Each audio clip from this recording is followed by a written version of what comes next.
All praise is due to Allah, the Lord of all worlds. We praise Him, seek His help, and ask for His forgiveness. Peace and blessings be upon our beloved Prophet Muhammad, sallallahu alaihi wasallam, his family, his companions, and all those who follow his guidance until the day of judgment. Dear brothers and sisters, Assalamu alaikum wa rahmatullahi wa barakatuh. Welcome back to our series, Understanding the Surahs, where we explored the meanings of the Qur'an in simple language so that every one of us can truly connect with Allah's words. Today, we're looking at a short but incredibly powerful surah, Surah Al-Humazah. It is only 9 verses, but it delivers one of the strongest warnings in the Qur'an. This surah speaks about sins that many people no longer consider serious: gossiping, mocking others, and obsessing over wealth. Today, these have become everyday habits. People ruin someone's reputation with a single comment. They laugh at someone because of their clothes, skin color, accent, or financial status. Social media has made mocking easier than ever. Allah revealed this surah as a warning, not only for the people of Makkah, but for every generation until the day of judgment. Surah Al-Humazah is a Makki surah, meaning it was revealed in Mecca, in the early years of Prophet Muhammad sallallahu alaihi wasallam's mission, a period when the Muslims were a small minority and the wealthy elite of Mecca held all the power. According to commentators of the Qur'an, Mufassirin, such as Ibn Kathir, this surah addresses the behavior of the arrogant, wealthy chiefs of Quraysh. These were men who used their wealth and status as a weapon.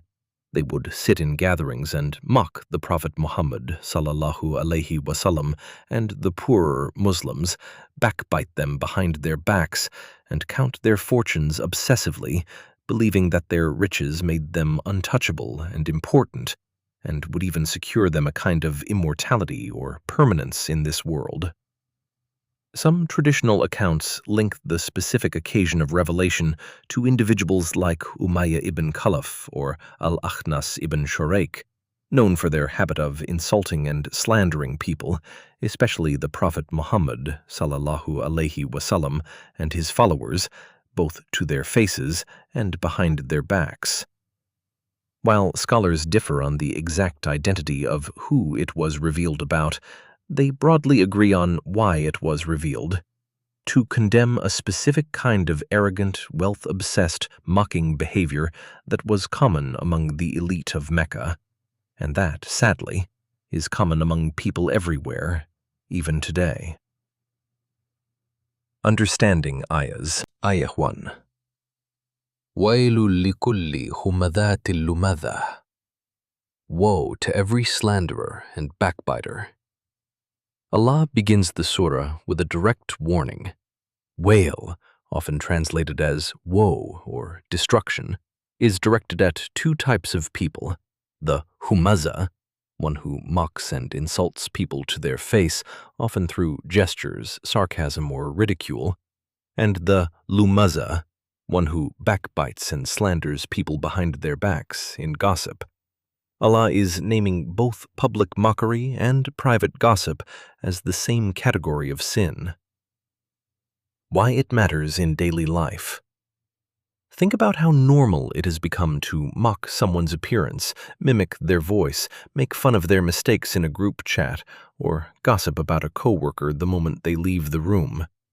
This ayah tells us both are serious sins in the sight of Allah, even if society treats them as just joking around. Ayah 2 and 3. الذي جمع ماله وعداده يحسب أن ماله أخلاده. Who collects wealth and counts it, thinking that his wealth will make him immortal. These 2 ayahs describe the mindset behind the mockery. The person spends their time gathering wealth and constantly counting it, checking it, admiring it. And in their heart, they believe this wealth will somehow protect them forever, as if it can shield them from death, accountability, or hardship. Why it matters in daily life. This is describing someone obsessed with their bank balance, their property, their possessions, checking their net worth for the sake of pride, not need. It's the mentality that says, as long as I have money, nothing can touch me. Allah is telling us this thinking is an illusion. Wealth doesn't buy immortality, and it definitely doesn't buy a pass on the Day of Judgment. Ayah 4. كَلَّا لَيُنْبَذَنَّ فِي الْحُطَامَةِ. No, he will surely be thrown into the crusher. Allah responds sharply, Kalla, meaning no, absolutely not. Whatever this person imagined about their wealth protecting them is false. Instead, they will be thrown, violently, without dignity, into something called Al-Hutama. Why it matters in daily life. This is a wake-up call. No amount of money, status, or followers will save anyone from accountability. The false sense of security that wealth gives people is exposed here as an illusion. Ayah 5. وَمَا أَدْرَكَ مَا الْحُتَمَّةِ. And what will explain to you what the crusher is? This is a rhetorical question Allah uses to build suspense and emphasize how terrifying this place is. So terrifying that it's beyond normal human comprehension. It's Allah's way of saying, you have no idea how severe this is. Why it matters in daily life. When Allah stops to ask, do you even know what this is, before explaining it, it's a signal to us to pay very close attention. This isn't a minor punishment.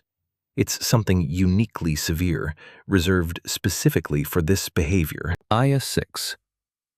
Noor-e-Qalb muqaddah. It is the fire of Allah, kindled. Al-Hutama is now identified. It is a fire, but not an ordinary fire.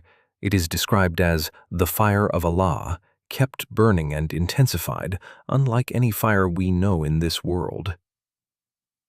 Why it matters in daily life. This reminds us that the punishment for these sins isn't symbolic or exaggerated.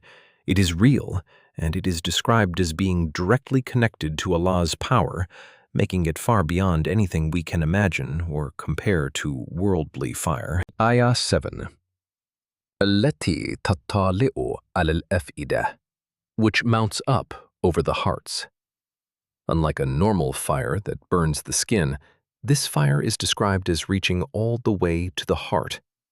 Many scholars explain this as symbolic of the fact that it is the heart, the seat of arrogance, jealousy, and the desire to belittle others, that is being punished and consumed.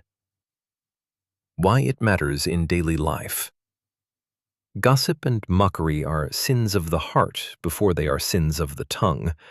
Pride, envy, and the need to feel superior to others begin in the heart. It makes sense that the punishment specifically targets the heart, since that's where the sin originated. Ayah 8 and 9. إِنَّهَا عَلَيْهِمْ مُؤْسَادَةٌ فِي أَمَدٍ مُمَدَّدَةٍ. Indeed, it will be closed down upon them in extended columns. These final two ayahs describe the finality and hopelessness of this punishment. The fire will be closed or sealed over them. There is no escape, no exit, no opening. And they will be trapped this way in extended columns, likely referring to pillars binding them or the flames rising like towering columns around them, locking them in permanently. Why it matters in daily life. This is the most chilling part of the surah. There is no relief, no temporary punishment, no way out. It's a stark contrast to how casually we treat gossip and mockery in this world, as just talk or just a joke, when in reality, the consequence described here is total entrapment with zero escape. Why these are considered major sins. Gossiping, ghibah. In Islam, gossip isn't a small social habit. It's described by the Prophet Muhammad sallallahu alaihi wasallam in a hadith as being as repulsive as eating the flesh of your dead brother. Gossip destroys trust, spreads harm without the person even knowing they're being attacked, and corrodes the bonds between people. Mocking others. Mockery humiliates a human being, and every human being carries dignity given to them by Allah. The Qur'an says in Surah Al-Humaza, Ayah 11, that people should not ridicule others. Perhaps they are better than them. Mockery is really an act of arrogance, placing yourself above someone else in Allah's sight, which is not your place to judge. Obsessing over wealth. Wealth itself is not condemned in Islam. Earning, saving, and even enjoying wealth is permitted. What is condemned here is the obsession, hoarding it, counting it for pride, believing it will grant permanence or protection, and using it to feel superior to others instead of using it to help them through zakah and charity. Why this surah matters today. We live in a time where gossip spreads instantly through group chats, forwarded voice notes, and comment sections. Mockery has become entertainment, reaction videos, roasting, memes made at someone else's expense. Wealth obsession is glorified. Flexing lifestyles, follower counts, and possessions online has become a badge of honor. These are no longer occasional slips. For many people, they've become daily habits, done without a second thought, because everyone does it. Surah Al-Humazah exists precisely to interrupt that normalization. It tells us clearly, this behavior has consequences, and Allah takes it seriously enough to describe, in vivid detail, a punishment unlike any other. So the next time we're about to speak badly about someone who isn't present, or share a mocking comment for a quick laugh, or catch ourselves feeling superior because of what we own, let's remember Surah Al-Humazah. 9 short ayahs, but a warning heavy enough to change how we speak, how we treat people, and how we view what we own. May Allah purify our hearts from pride. May He protect our tongues from gossip and mockery.